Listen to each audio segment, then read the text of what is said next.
ಹಾಸನ ನಗರಸಭೆ ಅಧಿಕಾರಿಗಳ ಮೇಲೆ ಲೋಕಾಯುಕ್ತ ಅಧಿಕಾರಿಗಳು ದಾಳಿ ನಡೆಸಿದ್ದಾರೆ. ನಗರಸಭೆ ಆಯುಕ್ತ ಹಾಗೂ ಎಡಬ್ಲ್ಯೂಯನ್ನ ಲೋಕಾಯುಕ್ತ ಅಧಿಕಾರಿಗಳು ವಶಕ್ಕೆ ಪಡೆದುಕೊಂಡಿದ್ದಾರೆ. ಅಸಿಸ್ಟೆಂಟ್ ಎಕ್ಸಿಕ್ಯೂಟಿವ್ ಇಂಜಿನಿಯರ್ ಅನ್ನು ಕೂಡ ಲೋಕಾಯುಕ್ತ ಅಧಿಕಾರಿಗಳು ವಶಕ್ಕೆ ಪಡೆದುಕೊಂಡಿದ್ದಾರೆ.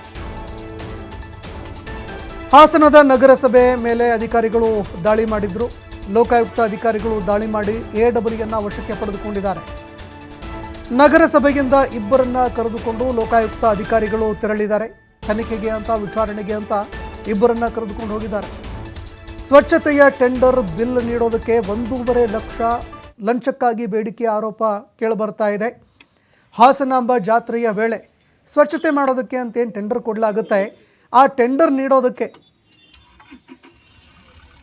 1.5 ಲಕ್ಷ ಲಂಚಕ್ಕಾಗಿ ಬೇಡಿಕೆ ಇಟ್ಟಿದ್ರು ಅನ್ನೋ ಗಂಭೀರ ಆರೋಪ ಕೇಳಿಬಂದಿತ್ತು. 10,50,000 ಬಿಲ್ ಹಣ ನೀಡೋದಕ್ಕೆ, ಬಿಲ್ ಮಾಡೋದಕ್ಕೆ 1.5 ಲಕ್ಷಕ್ಕಾಗಿ ಬೇಡಿಕೆ ಏನಾದರೂ ಇಟ್ಟಿದ್ರಾ ಅನ್ನೋ ಒಂದು ಪ್ರಶ್ನೆ ಕೂಡ ಎದುರಾಗ್ತಾ ಇರುವಂಥದ್ದು. ಇವತ್ತು ಕಚೇರಿಯಲ್ಲಿ ಲಂಚ ಪಡೆಯುವಂತಹ ಸಂದರ್ಭದಲ್ಲೇ ರೆಡ್ ಹ್ಯಾಂಡ್ ಆಗಿ ಇವರು ಸಿಕ್ಕಾಕೊಂಡಿದ್ದಾರೆ. ಲೋಕಾಯುಕ್ತ ಅಧಿಕಾರಿಗಳು ಇದೇ ಸಂದರ್ಭದಲ್ಲಿ ದಾಳಿ ಮಾಡಿ ಹಣದ ಸಮೇತವಾಗಿ ಇಬ್ಬರನ್ನು ವಶಕ್ಕೆ ಪಡೆದುಕೊಂಡಿದ್ದಾರೆ.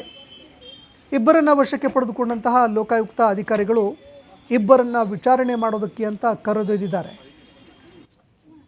ಇನ್ನೊಂದು ದೃಶ್ಯಾವಳಿಯಲ್ಲಿ ನೋಡ್ತಾ ಇದ್ದೀರಿ, ರೆಡ್ ಹ್ಯಾಂಡ್ ಆಗಿ ಹಿಡಿದಂತಹ ಲೋಕಾಯುಕ್ತ ಅಧಿಕಾರಿಗಳು ಇಬ್ಬರನ್ನು ವಿಚಾರಣೆಗೆ ಅಂತ ಅರೆಸ್ಟ್ ಮಾಡಿ ಕರೆದೊಯ್ದಿದ್ದಾರೆ. ಘಟನೆಗೆ ಸಂಬಂಧಪಟ್ಟಂತೆ ವಿಚಾರಣೆ ಬಳಿಕ ಮತ್ತಷ್ಟು ಮಾಹಿತಿಗಳು ತಿಳಿದು ಬರಲಿದೆ.